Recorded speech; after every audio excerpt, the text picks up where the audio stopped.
So good day everyone. In this video, we will be talking about the forensic question document examination.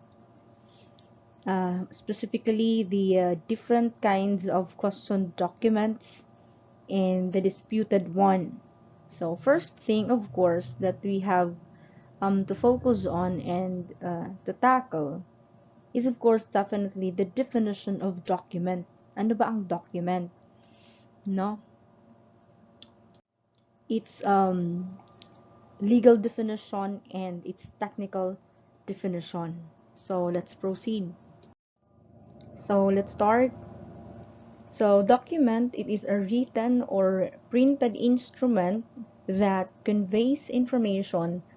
The term document generally refers to a particular writing, no? Writing or instrument that has a bearing upon a specific transactions. A deed, a marriage license, and a record of account are all considered to be documents. In its legal term, document in its fullest meaning refers to any material which contains marks, symbols, or signs, either visible or invisible, which may presently or ultimately convey a meaning to someone. So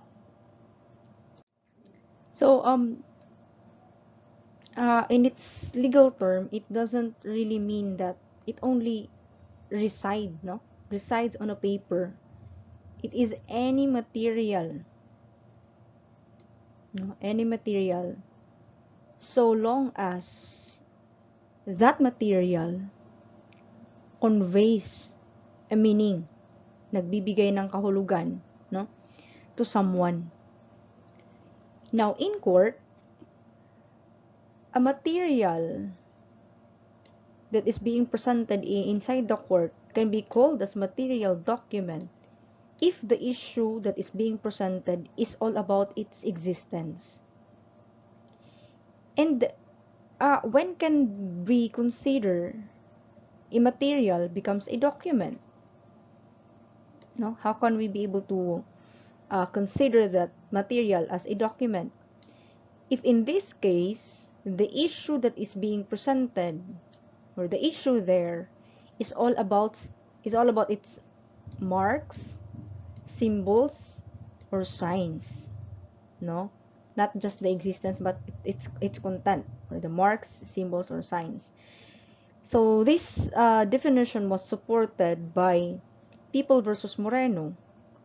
Yan, any written statement by which a right is established or an obligation is extinguished.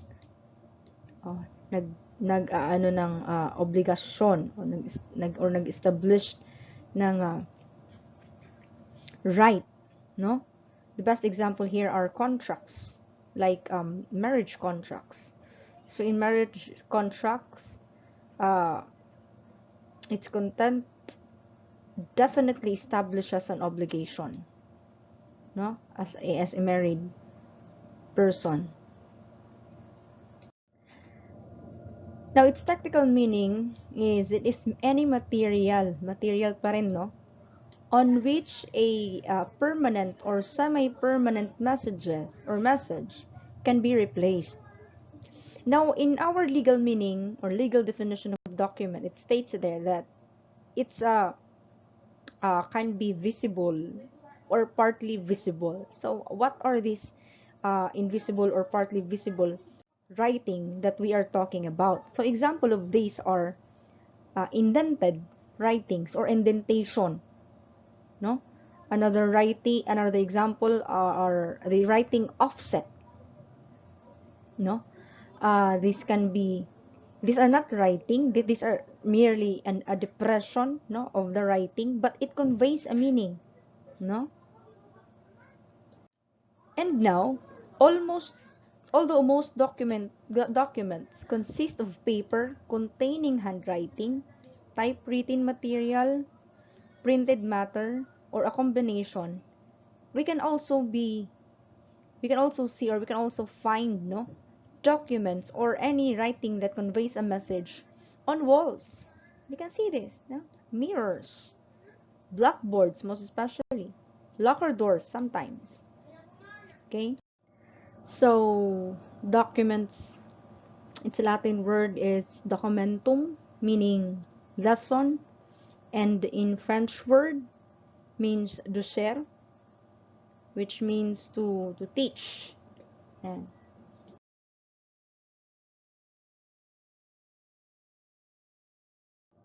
So these photos are just some examples of documents.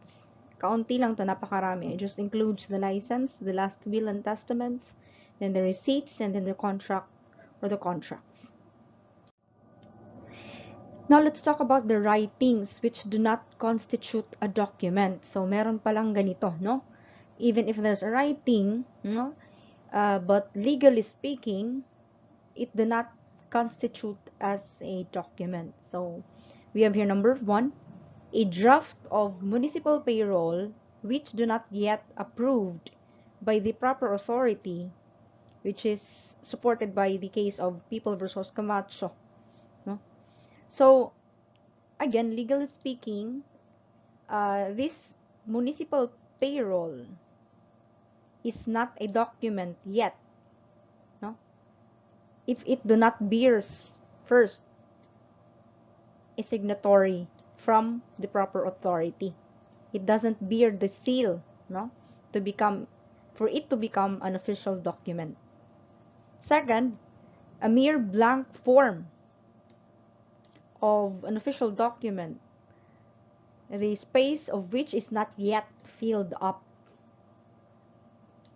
If it doesn't yet, or hindi pa siya na-fill up, automatically, even if it contains any writings on it, it doesn't still constitute as a document. Now, it will become a document if, for example, blank form. Best example here are checks.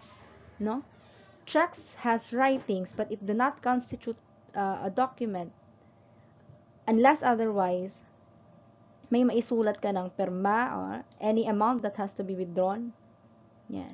So these are examples of writings which do not constitute a document.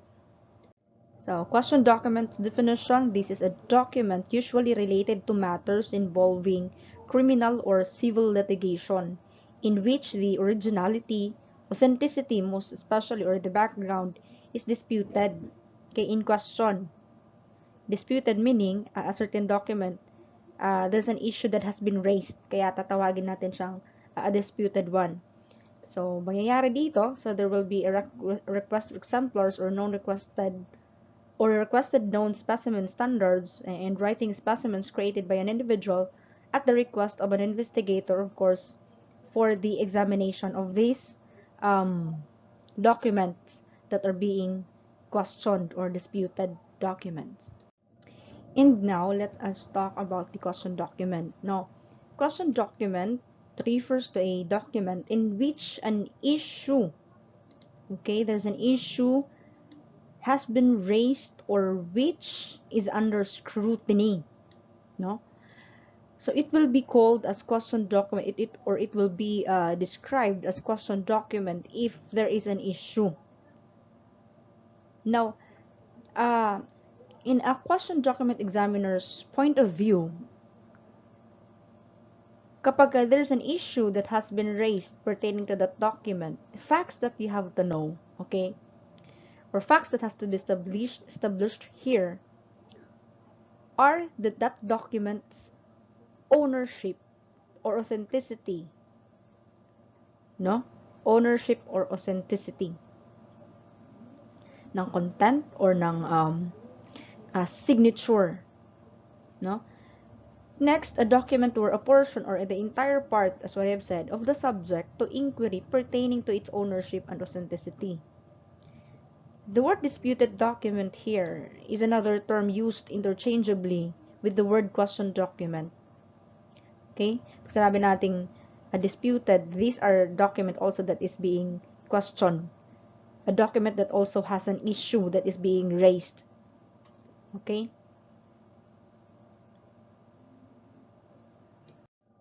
So proper care of handling of question documents. So these are the do's and don'ts. So use staples, pins or clips. Make perforations. Create new folds. Write on or otherwise mark the documents. If labeling and initialing is necessary, remember the initials, writing the process on how we're going to put an initials in gathering evidences. This is the same as one. It's necessary, make identification marks in blank spaces. So write on the evidence envelope if it contains the document. Number 6, touch the document with a pencil, pen, or other pointed instrument. Glue the pieces of a torn or fragmented document onto a background. Submit them as is, no? In a sealed evidence package. Make erasures, make any tracings. Cut or tear a document. Also, do not attempt to repair a cut. Underscore, highlight, or circle words. Carry disputed documents loosely in pockets. Allow other people to handle or tamper with questioned writings. Allow the suspect to handle or see the disputed document. For this one, number 1, use envelopes for storage and transportation. The envelopes should be large enough to hold the document without folding. If the document is to be examined for fingerprints or indented writing, wear gloves or hold it tightly between the sides of the fingers, but only long enough to place it in the evidence envelope. Be sure to label the envelope for fingerprinting. In labeling, this talks about the same labeling that is being uh, practiced, no, in fundamentals of criminal investigation. Second, photocopy, photograph, or scan the documents as required. The process will not damage them in any way. So do not do the auto feed option on a copier. Third, protect documents from excessive heat, light, or dampness. Prepare a complete history of each document showing date, place, and from whom it was obtained. Handle documents as little as possible. And please do remember that the document evidence must be examined first before it is subjected to additional forensic examinations. Yung mga sinabi ko kaninang take a photograph, no, scan, and so on.